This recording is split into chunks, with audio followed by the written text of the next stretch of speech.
Liberal College ki ngasi goiba study tour Liberal College asida tamliba mahiroi chhatra inaw sing chan singna ngasi union sing gi haitare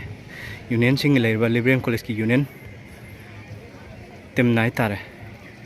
mahiroi chhatra sing ngasi ge segumla study tour ase sendi bani khoi Ramrei Eco Tourism Park hariba mafam asida haitare asiga sumla study tour ase khoi apung phana akhoi lakpani chhatra khakta natana ngasigi asigumlaba study tour ase kadaida kari soigida ki haiduna college asigi haitare Liberal College asida oja hoina su laibiriba khoi department gi oja sing amasu yawbire sum tawdana soingam yawdana haitare khoi apung phana khongsalakpadu college Liberal College tagi khongsalakpadu mafam asida khoi tekta kaidana khoi songam yawdana khsanminare sililang ni basi Liberal College Student Union sin bi langbiraga masigi sigumlaba study tour Ramrei Eco Tourism Park asida mafum phana samina bani aiga mafam ase duki matik yamna fajaba mafam amani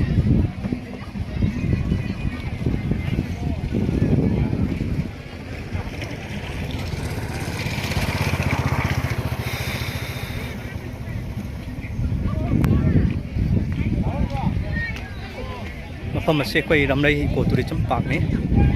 mayam na suen na thoi nung na khambira ba ngak tani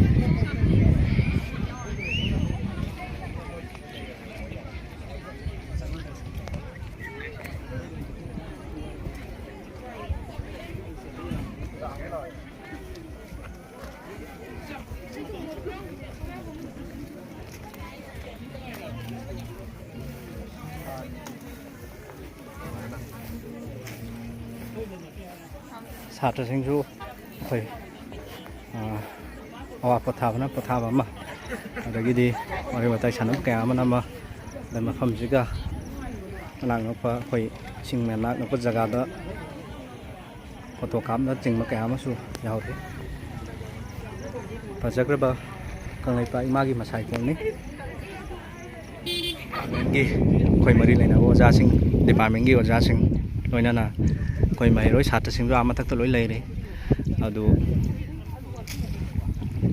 pak chaw roi sing hi pak mafam sida khoi study tour khoi inaw sing chhatra sing hi san sing loina na haitare laksari bani aduna khoi ge college ke oja sing madam mai lebi sara khoi department gi oja library pillar kam thang jage sa nasigi Liberal College na Langduna haitare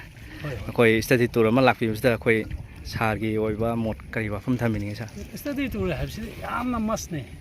sahi mada anira ka chapa habsi semester leibani na hariba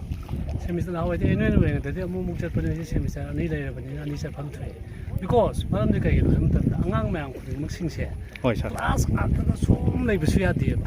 environment ge mayam ma yeng ma matam stai ge ma gi wakhan loksing kan ge mayam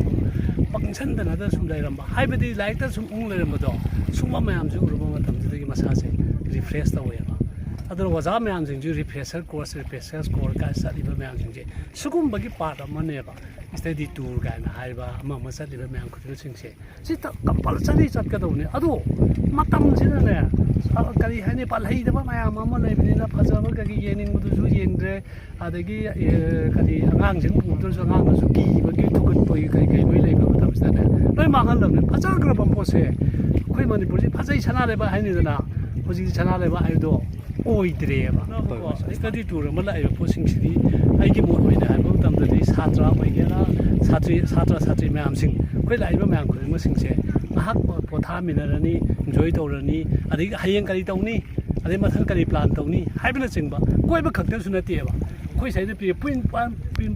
point tawra kana ta kana to bani hai na yan bu di lai do yam kan na di hai ro hoi thagat sare thank you sir adu sar gi department ga ai philosophy department ne ai gi meng na SLP ꯑꯩꯈꯣꯏ ꯑꯣꯖꯥ ꯈꯔꯁꯨ ꯑꯗꯨꯝ ꯌꯥꯎꯔꯤ ꯑꯅꯝꯕꯅ ꯉꯁꯤꯒꯤꯁꯤ philosophy department ꯑꯣꯏꯅ ꯇꯧꯔꯤ ꯑꯣꯖꯥ ꯑꯣꯏꯅ ꯃꯃꯤꯡ ꯄꯥꯜꯂꯕꯗ ꯑꯣꯖꯥ ꯅꯣꯂꯤꯅꯤ ꯆꯅꯨ ꯑꯗꯒꯤ ꯑꯣꯖꯥ ꯑꯅꯤꯇꯥ ꯑꯗꯒꯤ ꯊꯣꯌꯥꯏ ꯀꯣ ꯉꯁꯤꯒꯤ ꯑꯣꯏꯅ ꯍꯥꯏꯔꯤꯕ ꯑꯩꯈꯣꯏ ꯑꯣꯖꯥꯁꯤꯡꯁꯦ ꯈꯛꯇꯪ ꯁꯔꯨꯛ ꯌꯥꯕꯤꯔꯛꯄ꯭ꯔꯥ ꯁꯤ ꯈꯛꯇꯪ ꯑꯩꯅ ꯎꯕꯒꯤ ꯋꯥꯗꯅꯤ ꯁꯤ ꯈꯛ ꯎꯏ ꯑꯇꯩꯗꯤ ꯑꯣꯖꯥꯗꯤ ꯌꯥꯝ ꯌꯥꯝꯕꯅꯤꯗ ꯆꯥꯝꯃ ꯀꯌꯥꯅꯣ ꯂꯩꯕꯅꯤ ꯑꯗꯨ ꯑꯩ ꯈꯪꯗꯦ ꯑꯩꯈꯣꯏꯅ ꯁꯤꯗ ꯊꯦꯡꯅꯕ ꯃꯇꯝꯗꯗꯤ ꯑꯩꯈꯣꯏ ꯃꯔꯤ ꯈꯛ ꯎꯏ ꯄꯪꯉꯤ ꯍꯥꯏꯔꯤꯕ꯭ꯔꯥ ꯁꯤꯡꯉꯤ ꯍꯥꯏꯕ꯭ꯔꯥ ꯑꯩꯒꯤꯗꯤ ꯄꯪꯕꯅꯦ ꯍꯥꯏꯕꯁꯨ ꯌꯥꯔꯣꯏ ꯁꯤꯡꯉꯦ ꯍꯥꯏꯕꯁꯨ ꯅꯠꯇꯣꯏ ꯁꯥꯇ꯭ꯔ ꯃꯌꯥꯝ ꯑꯃ ꯄꯨꯕꯁꯦ ꯑꯩꯒꯤ ꯏꯊꯧꯅꯤ ꯑꯩꯈꯣꯏ ꯑꯣꯖꯥ ꯃꯌꯥꯝꯒꯤ ꯃꯊꯧꯅꯤ ꯑꯣꯖꯥ ꯃꯣꯏꯕꯒꯤ ꯔꯦꯁꯄꯣꯟꯁꯤꯕꯤꯂꯤꯇꯤꯗꯨ ꯂꯩꯕꯤ ꯍꯥꯏꯕꯅꯦ ꯁꯥꯔꯒꯁꯦ ꯑꯗꯨꯒꯤ ꯃꯤ ꯑꯗꯨꯃꯥꯏꯅ ꯂꯩꯕ ꯋꯥꯅꯤ ꯊꯦꯡꯛ ꯌꯨ ꯁꯥꯔ ꯊꯥꯒꯠꯆꯔꯤ ꯑꯩꯈꯣꯏ ꯃꯦꯗꯥꯝ ꯍꯣꯏ ꯂꯣꯏꯅꯕꯤꯔꯛꯏ